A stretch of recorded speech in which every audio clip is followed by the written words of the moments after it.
ফতেপুর সিক্রি নামটা একসাথে উচ্চারণ করা হলেও দুটি জায়গা কিন্তু আলাদা। সিক্রি ছিল একটি প্ল্যান টাউনশিপ। এটিকে তৈরি করা হয়েছিল মুঘল পরিবারের আবাসস্থল, কর্মস্থল এবং তাদের বিনোদনের জায়গা হিসেবে। সেখানে ফতেপুরকে গড়ে তোলা হয়েছিল সম্পূর্ণ অন্য কারণে। নমস্কার, লাইফ স্টোরিজের আজকের পর্বে আমরা ঘুরে দেখব ফতেপুর সিক্রির ফতেপুর আর শুনবো তার সাথে জড়িয়ে থাকা নানান কাহিনীগুলো। সিক্রি থেকে বেরিয়ে পায়ে হেঁটে ফতেপুর পৌঁছাতে আমাদের সময় লাগলো প্রায় মিনিট 10।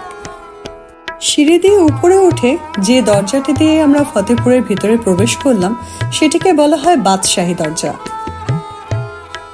এই বাদশাহী দরজাতেই একটা সময় ফতেপুরে আসতেন মুঘল সম্রাট আকবর এবং তার পরিবারের অন্যান্য সদস্যরা। যেহেতু ফতেপুরের ভিতরে রয়েছে শেখ সেলিম চিশতির দরগাটি, তাই এখানে জুতো বাইরে খুলে রেখেই ভিতরে ঢুকতে হয়। শেখ সেলিম চিশতি অর্থাৎ সেই সুফি সাধক যার কাছে আকবর বারে বারে এসেছিলেন তার পুত্র সন্তান লাভের আশা নিয়ে। প্রায় 7 বার ফিরিয়ে দেওয়ার পর আকবরের প্রার্থনা মঞ্জুর করেন এই সাধক। শেখ সেলিমের আশীর্বাদে রানী যোধাবাই জন্ম দেন এক পুত্র সন্তানের। মুঘল পরিবার পায় তার উত্তরাধিকারী। শেখ সেলিমের প্রতি শ্রদ্ধা জানাতে সম্রাট আকবর তৈরি করেন এই দরগাটি। তাই দরগাটিকে বলা হয় শেখ সেলিম চিশতির দরগা। হিন্দু মুসলিম নির্বিশেষে বিভিন্ন ধর্মের মানুষ এখানে আসেন দরগার ভিতর মাজারে ফুল ও চাদর বিছিয়ে প্রার্থনা জানাতে। বলা হয় দরজায় ধাগা বা সুতো বেঁধে বিশেষ কোনো প্রার্থনা জানালে তার মনস্কামনা পূরণ হয়। সম্রাট আকবর এটি বানিয়েছিলেন সম্পূর্ণ লাল বেলে পাথর দিয়ে। পরে বাদশাহ জাহাঙ্গীর এটি সাদা মার্বেল দিয়ে মুড়ে দেন। দরগার পিছনেই রয়েছে একটি কবরস্থান, যেখানে আজও সেলিম চিশতির পরিবারের কেউ মারা গেলে কবর দেওয়া হয়। পুরুষ কেউ মারা গেলে তাকে বাইরে কবর দেওয়া হয় এবং ভিতরের জায়গাটি রয়েছে মহিলাদের জন্য। দরগার একপাশে রয়েছে এখানকার বিখ্যাত জামা মসজিদটি। সম্রাট আকবর সুফি শেখ সেলিম চিশতির সম্মানে তৈরি করেন এটি। এটিকে মক্কার মসজিদের অনুলিপিও বলা হয়। মসজিদটি প্রার্থনার সাথে সাথে একটি খানকা বা স্কুল হিসাবেও ব্যবহার করা হতো সেই সময়। আশেপাশের সমস্ত গরিব ছাত্ররা এখানে বিনা পয়সায় থাকা, খাওয়া ও পড়াশোনার সুযোগ পেত। তাই গ্রামের সব মানুষদের কাছে আকবরের পরিচয় ছিল মহান আকবর হিসাবে। এই মসজিদেই আকবরের মুসলিম রানী রোকাইয়া বেগম তার দাসীদের সাথে নামাজ পড়তে আসতেন। আজও এখানে দিনে 5 বার নামাজ পড়া হয়। মসজিদ প্রাঙ্গণটি এতটাই বড় যে এখানে প্রায় 10,000 মানুষ একসাথে বসে নামাজ পড়তে পারেন।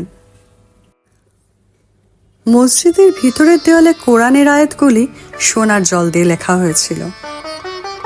মসজিদ থেকে বেরিয়ে আমরা পৌঁছে গেলাম বুলান্দ দরওয়াজার সামনে। বুলান্দ অর্থাৎ মহান বা উচ্চ। মহান বা উঁচু এই দরজাটি সম্রাট আকবর তৈরি করেন 1601 সালে তার গুজরাট জয়ের নিদর্শন হিসাবে। লাল হলুদ বেলে পাথরের তৈরি এই দরজাটির ভিতরে নকশাগুলি করা হয়েছে সাদা আর কালো মার্বেল দিয়ে।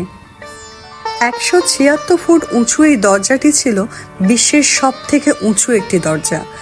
মোট 42টি সিঁড়ি পেরিয়ে এখানে পৌঁছানো যায়। দরজার একপাশের একটি খিলানে পার্সি ভাষায় আকবরের গুজরাট জয়ের কথা বর্ণনা করা হয়েছে। দরজাটির গায়ে খোদাই করা হয়েছে বেশ কিছু কোরআনের আয়াতও। এছাড়াও অনেকগুলি ঘোড়ার নালও লাগানো রয়েছে এই দরজার গায়ে। বলা হয় আগেকার দিনে কোনো ঘোড়া অসুস্থ হলে দরগা এসে তার জন্য প্রার্থনা করা হতো।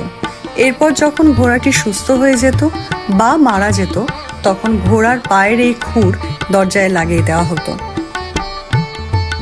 সামনে যে দরজাটি দেখা যাচ্ছে বলা হয় এটি একটি গোপন সুড়ঙ্গের প্রবেশ পথ। প্রায় 40 কিলোমিটার দীর্ঘ এই সুড়ঙ্গটি মাটির নিচ দিয়ে গিয়ে আগ্রা ফোর্টের সাথে যুক্ত হয়েছে। কারোর মতে যুদ্ধের সময় রাজ পরিবারের সদস্যদের সুরক্ষিতভাবে এখান থেকে বের করে দেওয়ার জন্য এই গোপন সুড়ঙ্গটি বানানো হয়েছিল। আবার এই দরজাটির পিছনেই লুকিয়ে আছে সেই বিখ্যাত সেলিম আনারকালির প্রেম গাথাটিও, যে গল্পটি বিভিন্ন কাব্যের বিভিন্ন সিনেমায় তুলে ধরা হয়েছে ভিন্ন ভিন্নভাবে। আজও যে প্রেম কাহিনী তুলনা করা হয় যে কোনো প্রেমের সম্পর্কের সাথে। অমর এই প্রেম কাহিনীর আনারকালির আসল নাম ছিল শরীফুন্নিসা, আবার কোথাও বলা হয় নাদিরা বেগম। কেউ বলেন তিনি ছিলেন আকবরের এক উপপত্নী, আবার কেউ বলেন তিনি সুদূর ইরান থেকে পাঞ্জাবের লাহোরে এসেছিলেন তার ব্যবসায়ী পরিবারের সাথে, যাকে আকবরের সভায় আনা হয়েছিল তার মনোরঞ্জনের জন্য। আকবরই তার রূপ দেখে তার নাম দেন আনারকালি, অর্থাৎ ডালিমের কুড়ি। সম্রাট জাহাঙ্গীর বা সেলিম প্রথম দেখাতেই প্রেমে পড়ে যান এই আনারকালির এবং তৈরি হয় তাদের মধ্যে এক সম্পর্ক। কিন্তু যুবরাজ সেলিম ছিলেন বিবাহিত এবং 3 সন্তানের পিতা, তাই তার সাথে আনারকালির এই সম্পর্ক সম্রাট আকবর কোনোদিনই মেনে নেননি। সেলিম তখন তার বাবার বিরুদ্ধে একটি যুদ্ধ ঘোষণা করেন, কিন্তু যুদ্ধে হার হয় তার। সম্রাটের বিরুদ্ধে যুদ্ধ ঘোষণা করায় সম্রাট আকবর তাকে মৃত্যুদণ্ড দেন, কিন্তু আনারকালি সেই মৃত্যুদণ্ডের ভার নিজের উপর নিয়ে নেয়।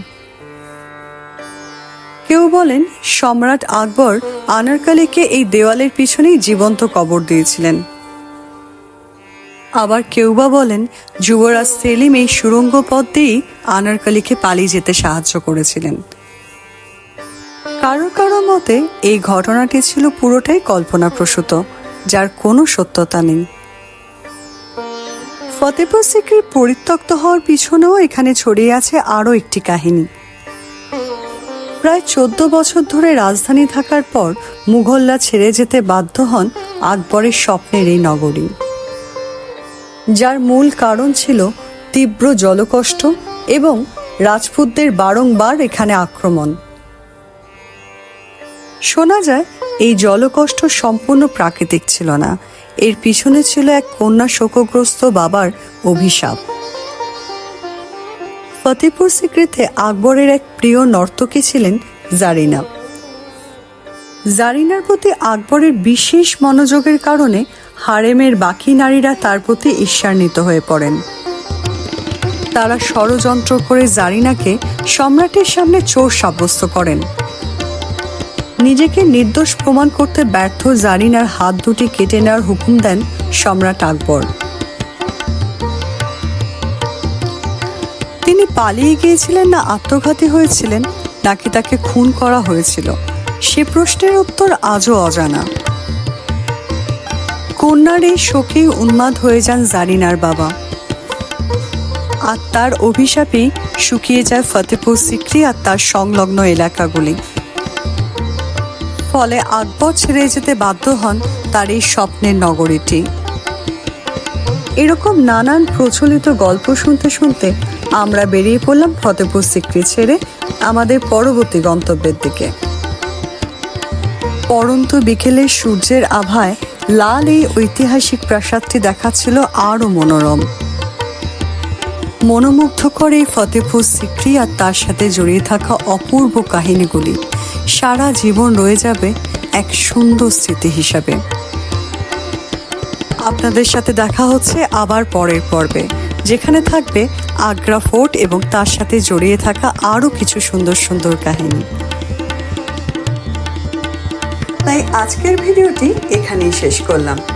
ভিডিওটি ভালো লেগে থাকলে অবশ্যই লাইক এবং শেয়ার করবেন।